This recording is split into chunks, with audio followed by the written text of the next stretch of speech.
अच्छा जी, अब एक्सरसाइज 9.2 का क्वेश्चन नंबर 2। तो इसकी स्टेटमेंट पढ़ लेते हैं। तो वो कह रहे हैं find following pairs of shapes are similar. ये भी शेप्स का जो पेयर है ये भी सिमिलर है। Find the unknown length. Unknown length इस दफा इन्होंने हमें क्या किया, क्वेश्चन नंबर 1 में एरिया अननोन था और साइड की लेंथ हमें पता थी। इस दफा एरियाज हमें पता है, साइड की लेंथ हमने फाइंड करनी है। ठीक हो गया, कोई मुश्किल नहीं है। शेप्स के फॉर्मूलाज ऑलरेडी आप लोगों को पता है कि कॉरेस्पॉन्डिंग साइड्स के आपने इक्वल कर देना है। तो सेम वही काम यहाँ पे भी करना है हम लोगों ने। ठीक हो गया, जो पीछे फॉर्मूलाज लगे थे ना सेम वही यहाँ पे भी लगने हैं। तो इसका पार्ट नंबर 1 सॉल्व करते हैं। अच्छा जी, तो इसके अंदर भी हम क्या करेंगे, पहले एरियाज का रेशियो ले लेते हैं।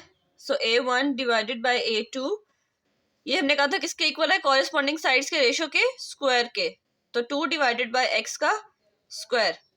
तो A1 की वैल्यू है 12, A2 है 108 इज इक्वल टू 2 का square 4 divided by x, cross multiply कर दें। So 12x is equal to 108 multiply by 4, 432।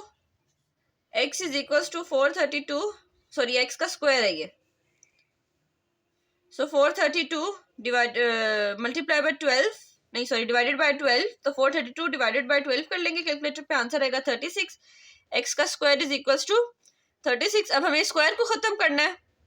So taking under root both side. अब ये क्वेश्चन मैं जल्दी जल्दी सॉल्व करूंगी क्योंकि आई होप पीछे उसके अंदर आप लोगों को अच्छे से समझ आई होगी। मैंने उसमें काफी डिटेल से क्वेश्चन नंबर 1 के अंदर सारे फॉर्मूलाज भी बताए हैं और मैंने डिटेल में उन क्वेश्चंस को सॉल्व भी किया है। तो ये आ गया। अब साथ यूनिट कौन सा आएगा, सेंटीमीटर, क्योंकि सेंटीमीटर स्क्वायर एरिया का यूनिट होता है, लेंथ का सेंटीमीटर होता है, तो सेंटीमीटर यूनिट आ जाएगा। ठीक है, पार्ट नंबर 1। अब पार्ट नंबर 2 करते हैं। अच्छा जी, तो अब इसका पार्ट नंबर 2 के अंदर हम लोग क्या करेंगे, उसी तरह एरियाज का रेशियो ले लेते हैं। A1 डिवाइडेड बाय A2 और वो इक्वल होगा कॉरिस्पॉन्डिंग साइड्स के रेशियो के स्क्वायर के। तो x डिवाइडेड बाय 10 का स्क्वायर।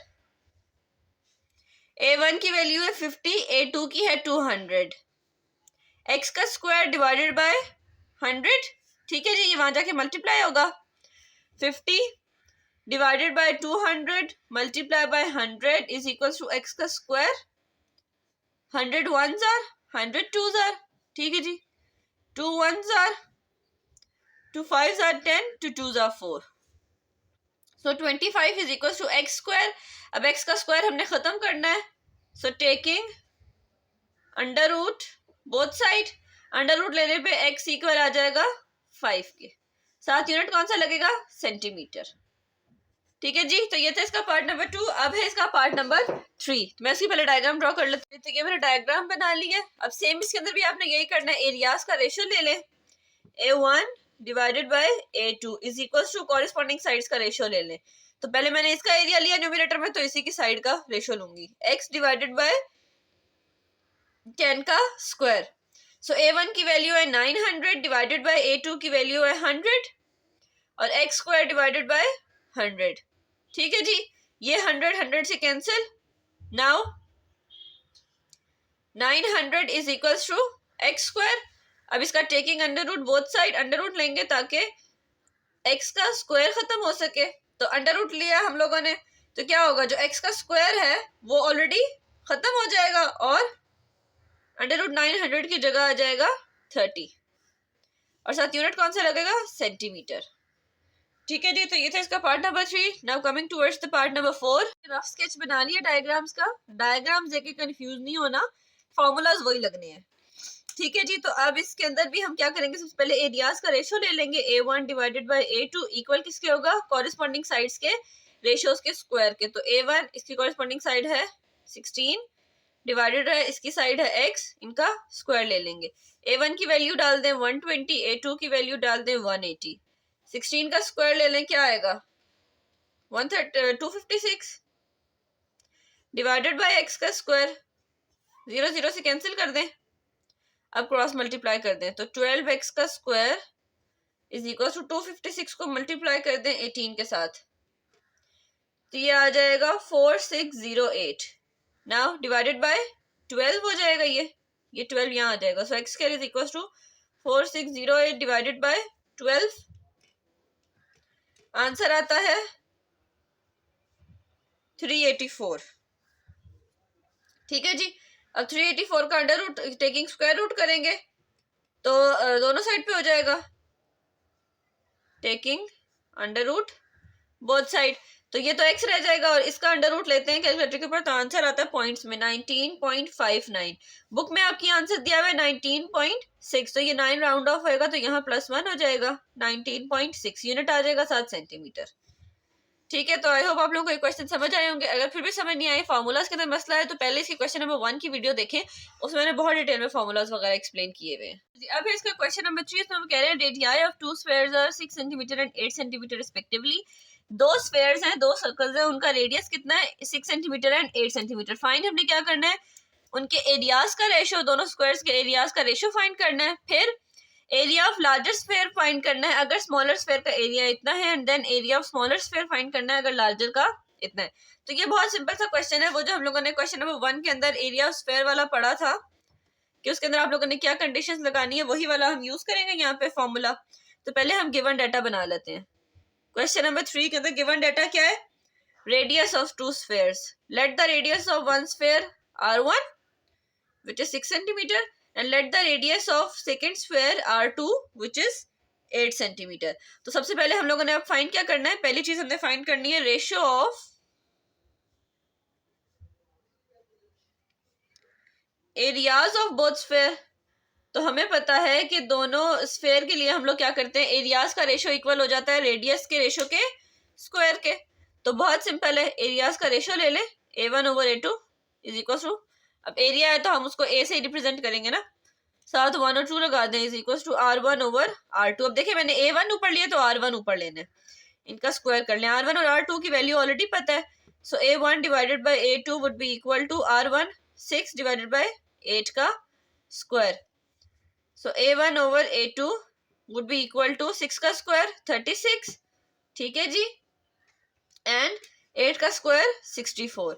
अब इसको आप कटिंग कर लें, 2 8 are 16, 2 1 are 2, 2 2 are 4, 2 3 are 6, 2 9 are 18, 2 6 are 12, 2 1 are 2। अब 9 और 16 एक टेबल के ऊपर नहीं जाते, तो हम लिख देंगे A1/A2 इज इक्वल टू 9/16, या इसको रेशो की फॉर्म में लिखेंगे तो ऐसे लिखेंगे A1/A2 इज इक्वल टू 9/16। ये हमने रेशो निकाल लिया, ठीक है जी। ये था इसका पार्ट नंबर 1, एरियाज का रेशो। अब देखते हैं इसका पार्ट नंबर 2 हमसे क्या कह रहा है। अच्छा जी, तो अब देखते हैं इसका पार्ट नंबर 2 क्या रिक्वायर कर रहा है। पार्ट नंबर 2 कह रहा है कि आप फाइंड करें एरिया ऑफ लार्जर स्फेयर। ये हमने फाइंड करना है अगर area of smaller sphere is, कितना area of smaller sphere 360 centimetre cube. अब मसला ये है कि हम लोगों ने इनमें से किसी एक एरिया को A1 के इक्वल करना है और किसी एक एरिया को A2 के, लेकिन हमें तो यही नहीं पता कि लार्जर स्फेयर कौन सा और स्मॉलर कौन सा है।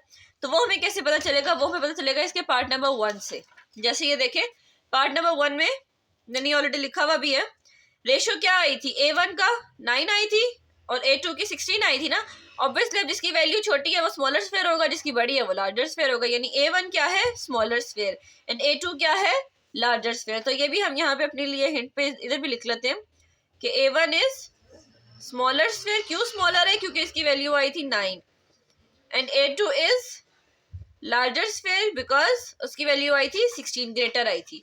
ठीक है जी, तो अब हम क्या करेंगे, हमें ये रेशियोज पता चल गई हैं, तो हम लार्जर स्फेयर को किसके इक्वल लिख सकते हैं, A2 के, एंड स्मॉलर स्फेयर को किसके इक्वल लिख सकते हैं, A1 के।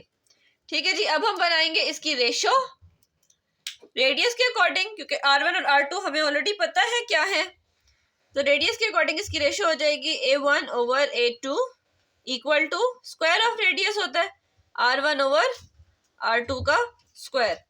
तो R1 क्या था हमारे पास, पहले A1 की वैल्यू डाल देते हैं, 360 डिवाइडेड बाय A2। R1 था हमारे पास 6 एंड R2 था 8, इनका हम ले लेंगे स्क्वायर, तो 360 डिवाइडेड बाय A2, 6 का स्क्वायर 36, ठीक है जी, 8 का स्क्वायर 64, क्रॉस मल्टीप्लाई कर दें, 36 के साथ A2 आ जाएगा और 360 को मल्टीप्लाई करें 64 के साथ, तो आंसर आता है 23040। अब 36 यहाँ नीचे आके डिवाइड हो जाएगा, सो डिवाइडेड बाय 36 करेंगे तो आंसर आ जाएगा 640।